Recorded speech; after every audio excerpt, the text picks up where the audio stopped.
Pride and Prejudice, Chapter 50.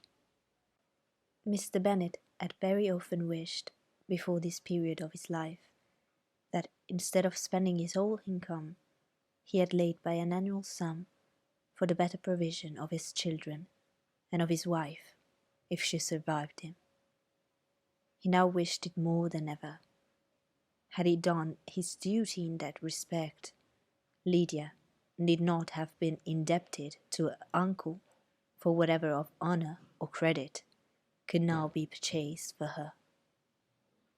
The satisfaction of prevailing on one of the most worthless young men in Great Britain to be her husband might then have rested in its proper place.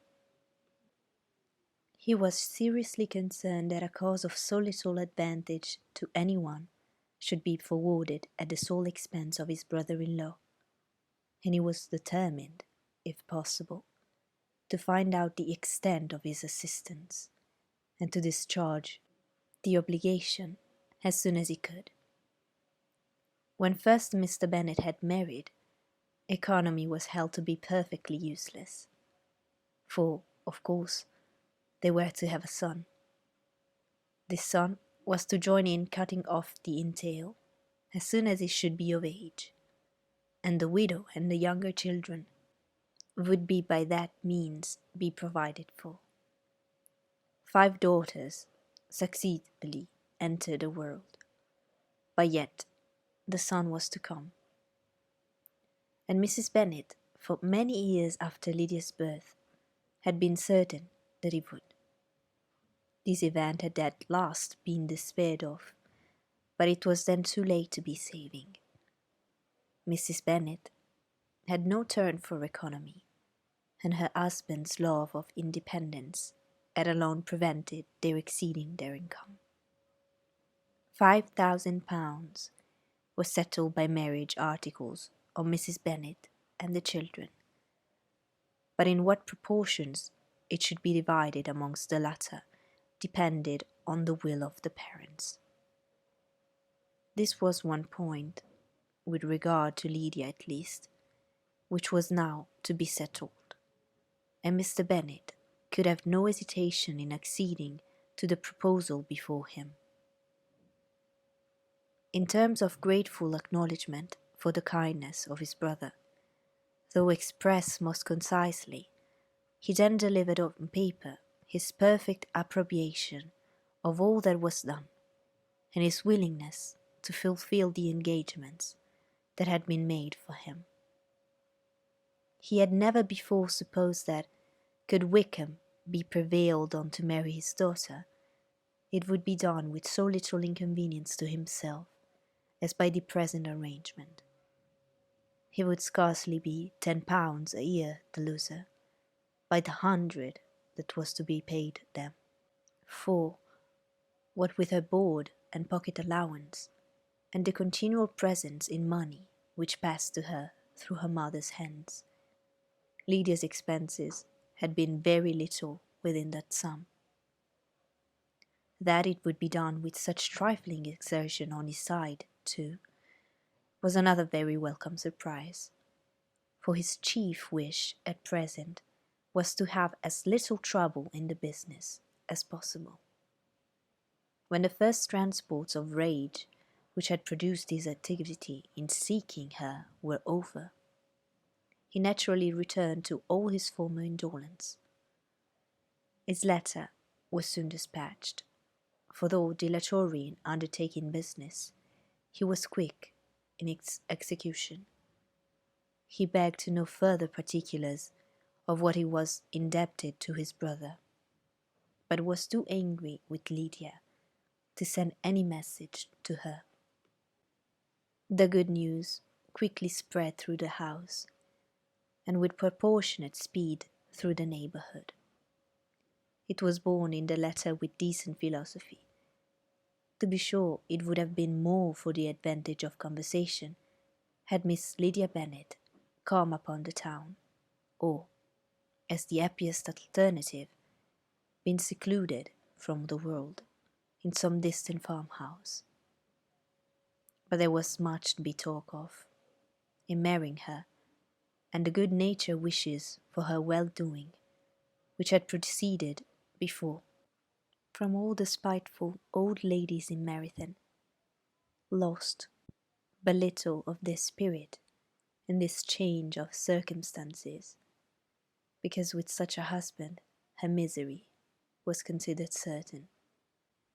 It was a fortnight since Mrs. Bennet had been downstairs, but on this happy day she again took her seat at the head of her table, and in spirits oppressively high.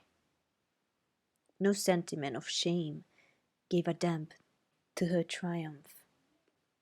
The marriage of her daughter, which had been the first object of her wishes since Jane was 16, was now on the point of accomplishment, and her thoughts and her words ran wholly on those attendants of elegant nuptials, fine muslins, new carriages, and servants.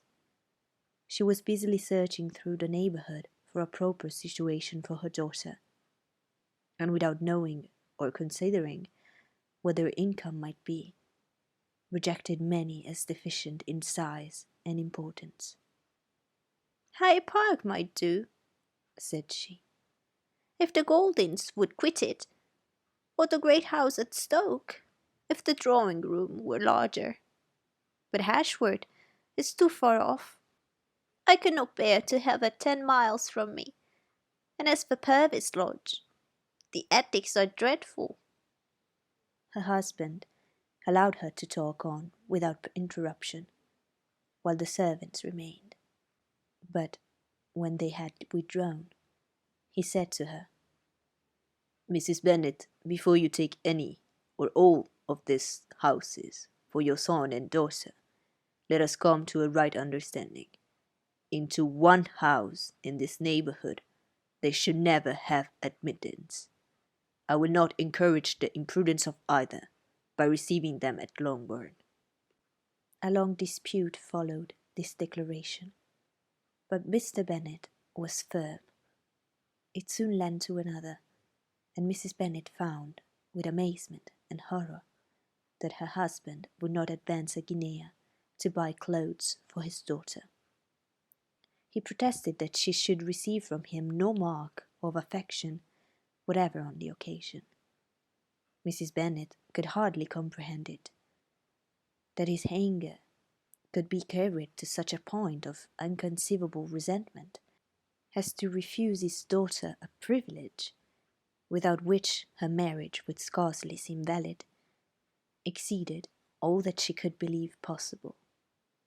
She was more alive to the disgrace which her want of new clothes must reflect on her daughter's nuptials than to any sense of shame at her eloping and living with Wickham a fortnight before they took place. Elizabeth was now most heartily sorry that she had, from the distress of the moment, been led to make Mr. Darcy acquainted with their fears for her sister. For, since her marriage would so shortly give the proper termination to the elopement, they might hope to conceal its unfavourable beginning from all those who were not immediately on the spot. She had no fear of its spreading farther, through his means. There were few people on whose secrecy she would have more confidently depended, but at the same time there was no one whose knowledge of a sister's frailty would have mortified her so much. Not, however, from any fear of disadvantage from it individually to herself. For at any rate there seemed a gulf impassable between them. Had Lydia's marriage been concluded on the most honourable terms, it was not to be supposed that Mr. Darcy would connect himself with a family, where to every other objection would now be added an alliance and relationship of the nearest kind with the man whom he so justly scorned. From such a connection she could not wonder that he should shrink. The wish of procuring her regard, which she had assured herself of his feeling in Derbyshire, could not in rational expectation survive such a blow as this. She was humbled, she was grieved, she repented, though she hardly knew of what. She became jealous of his esteem, when she could no longer hope to be benefited by it. She wanted to hear of him, when there seemed the last chance of gaining intelligence. She was convinced that she could have been happy with him, when it was no longer likely they should meet. What a triumph for him, as she often thought, could he know that the proposal which she had proudly spurned only 4 months ago would now have been gladly and gratefully received. He was as generous, she doubted not, as the most generous of his sex. But while he was mortal, there must be a triumph. She began now to comprehend that he was exactly the man who, in disposition and talents, would most suit her. His understanding and temper, though unlike her own, would have answered all her wishes. It was an union that must have been to the advantage of both. By her ease and liveliness, his mind might have been softened, his manners improved, and from his judgment, information, and knowledge of the world, she must have received benefit of greater importance. But no such happy marriage could now teach the admiring multitude what connubial felicity really was. An union of a different tendency, and precluding the possibility of the other, was soon to be formed in their family. How Wickham and Lydia were to be supported in tolerable independence, she could not imagine. But how little of permanent happiness could belong to a couple who were only brought together because their passions were stronger than their virtue, she could easily conjecture. Mr. Gardiner soon wrote again to his brother. To Mr. Bennet's acknowledgment, he briefly replied, with assurance of his eagerness to promote the welfare of any of his family, and concluded with entreaties that the subject might never be mentioned to him again. The principal purport of his letter was to inform them that Mr. Wickham had resolved on quitting the militia. It was greatly my wish that he should do so, he added, as soon as his marriage was fixed on, and I think you will agree with me in considering a removal from that corps as highly advisable, both on his account and my niece's. It is Mr. Wickham's intention to go into the regulars, and among his former friends, there are still some who are able and willing to assist him in the army. He has the promise of an ensigncy in general regiment, now quartered in the north. It is an advantage to have it so far from this part of the kingdom. He promises fairly, and I hope, among different people, where they may each have a character to preserve, they will both be more prudent. Have written to Colonel Forster to inform him of our present arrangements, and to request that he will satisfy the various creditors of Mr. Wickham in and near Brighton with assurances of speedy payment, for which I have pledged myself. And will you give yourself the trouble of carrying similar assurances to his creditors in Meryton, of whom I shall subjoin a list according to this information. He has given in all his debts. I hope at least he has not deceived us. Haggerston has our directions, and all will be completed in a week. They will then join his regiment, unless they are first invited to Longbourn. And I understand from Mrs. Gardiner that my niece is very desirous of seeing you all before she leaves the south. She is well, and begs to be dutifully remembered to you and her mother. Yours, Edward Gardiner. Mr. Bennet and his daughters saw all the advantages of Wickham's removal from the shire as clearly as Mr. Gardiner could do. But Mrs. Bennet was not so well pleased with it. Lydia's being settled in the north, just when she had expected most pleasure and pride in her company, for she had by no means given up her plan of their residing in Hertfordshire, was a severe disappointment. And besides, it was such a pity that Lydia should be taken from a regiment where she was acquainted with everybody, and had so many favourites. "She is so fond of Mrs. Forster," said she. "It will be quite shocking to send her away. And there are several of the young men, too, that she likes very much. The officers may not be so pleasant in General's regiment." His daughter's request, for such it might be considered, of being admitted into her family again, before she set off for the north, received at first an absolute negative.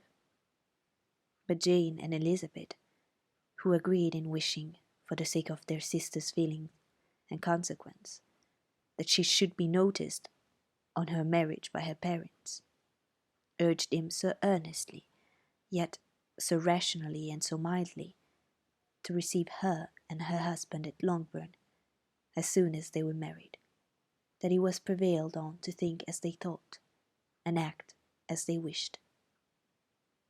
And their mother had the satisfaction of knowing that she should be able to show her married daughter in the neighbourhood before she was banished to the north. When Mr. Bennet wrote again to his brother, therefore, he sent his permission for them to come, and it was settled that as soon as the ceremony was over, they should proceed to Longbourn. Elizabeth was surprised, however, that Wickham should consent to such a scheme, and she consulted only her own inclination. Any meeting with him would have been the last object of her wishes.